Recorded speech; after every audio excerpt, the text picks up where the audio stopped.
God of War Ragnarok, the upcoming sequel to the pretty incredible PS4 release of God of War, that continuation of the Kratos storyline and the overhaul of the God of War franchise. To state the obvious, it was a really good game in which Kratos did the thing. Boy, this way, boy. Slow down, boy. We do what we please, boy. Memes aside, the world that we travelled in that game, the characters that we met, the scale of it all, and the events that unfolded, well, it was pretty brilliant. And it was wrapped up in a challenging but very rewarding combat system, with some pretty generic RPG elements like that armor system. To say the least, I really enjoyed that game, despite maybe a few unimportant criticisms that I could force out. And I'm looking forward to what we're currently calling Ragnarok, the sequel that's currently being worked on. The thing is, it has now been a while since we've really heard anything. In fact, we haven't even had a proper trailer, which was a large concern if you're thinking about the original release date for this game, which was this year, 2021. So it came as not much of a surprise when that delay was announced,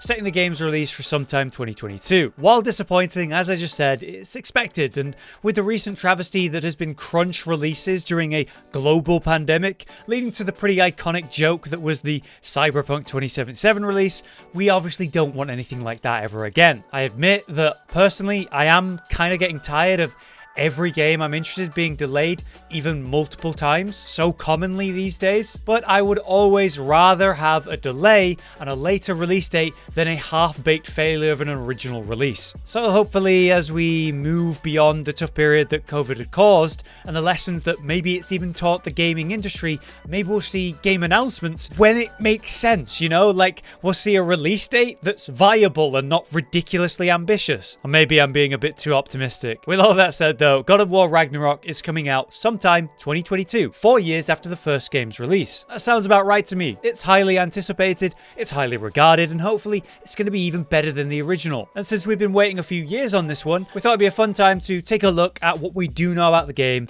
and maybe what we can look forward to and what we can expect. So let's start with the main reveal that we've had for the game itself, the teaser trailer.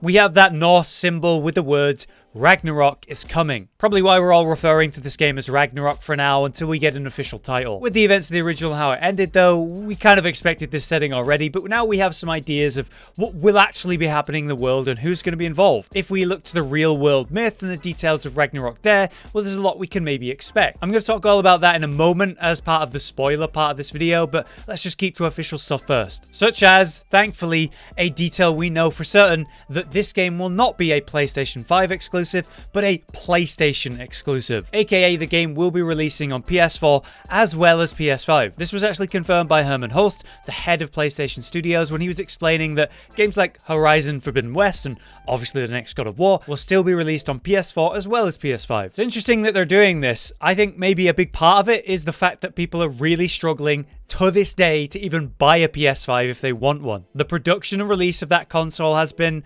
very poor and not really matching the supply and demand at all. So it makes complete sense then that they'll try to have major releases on the previous gen alongside current gen. It's a good thing though, because more people are going to have the chance to get the game and enjoy it, irrelevant of which gen they're playing on. So officially the game is coming out 2022. We know the main event of the game is of course Ragnarok, and it will release on the PS4 and PS5. Now it's time to talk about rumor stuff and what might be coming based on what we know from the original game. This next part of the video is 100% spoiler territory, so if you haven't played the original, you don't want to be spoiled.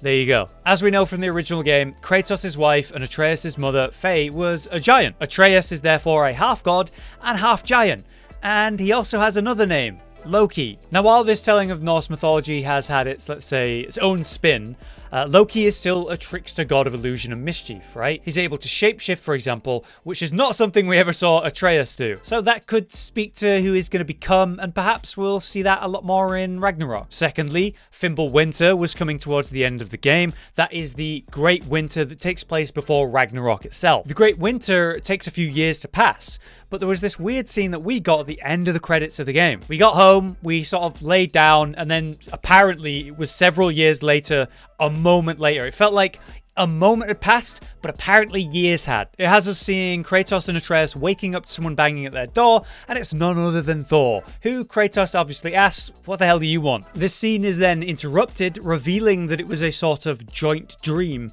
that Kratos and Atreus had together, and they believe that it was a vision of the future, which explains why the details are a bit off, like Atreus hadn't aged at all, for example. But then obviously there's Thor, the question of why did he show up? Obviously, could be revenge. We kind of killed his sons during the events of the first game, but they did have that coming. But something tells me Thor isn't going to be like that brash about it. I don't see us just fighting Thor to the death at the very beginning of the game. Maybe he's there for another reason, like trying to stop Ragnarok, and he knows Kratos is very strong, so maybe he's there to see him for that purpose. Plus, if Atreus is Loki of all people, well, normally he'd be the companion of Odin and Thor, directly involved with what they're doing, trying to use his clever plans to help them, or in many cases, cause difficulty for them. So will they actually have a relationship in some way in this game? In any case, I don't see Thor just fighting us to the death and that's it, so I would assume he maybe was sent by Odin in regards to Ragnarok. Mimir actually warned us in the original game that Odin can, first of all, see the future,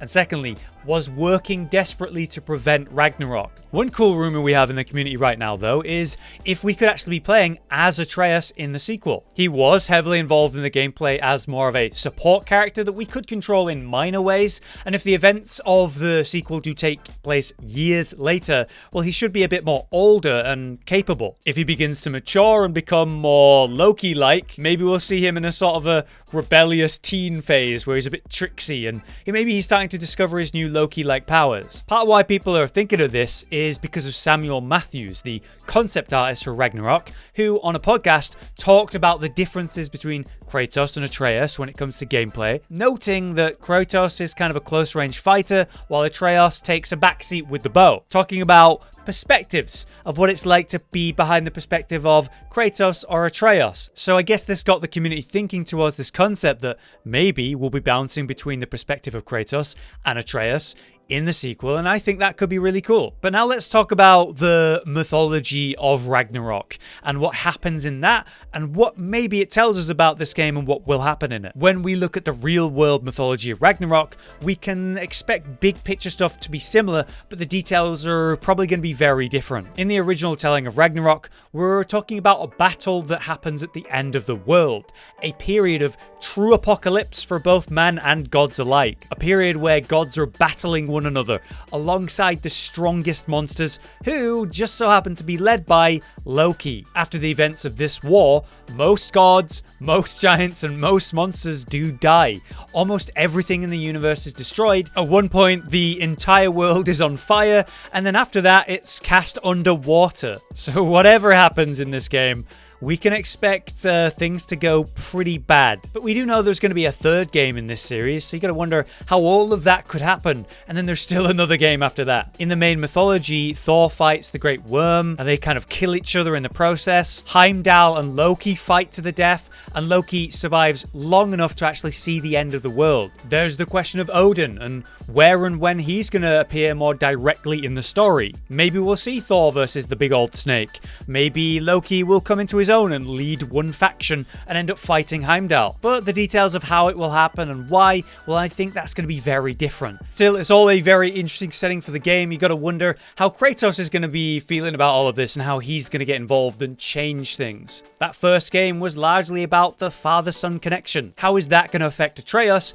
as he becomes Loki? I don't know, I feel at a certain point we have more questions than answers, but it is fun to think and talk about. But I'm very much looking forward to whatever our real first trailer of the game is going to be, and hopefully it'll give us some context and like any idea of what's going to really happen. The original was so much fun to play, but it was that incredible story that stuck with me most. And from this sequel story, I expect no different, if not better. Let me know your thoughts on everything though, but until next time, I've been Hollow, you've been you. Thanks for watching. Josh, Cotton, and Hollow with the videos, dropping the humor like a hammer on your tippy toes, bringing entertainment on a daily arrangement to take our insanity and turn it into entertainment. Yes, I said entertainment twice, to reiterate that it is nice to look into your faces on a mostly daily basis when you let us in your homes to make the whole world a stage.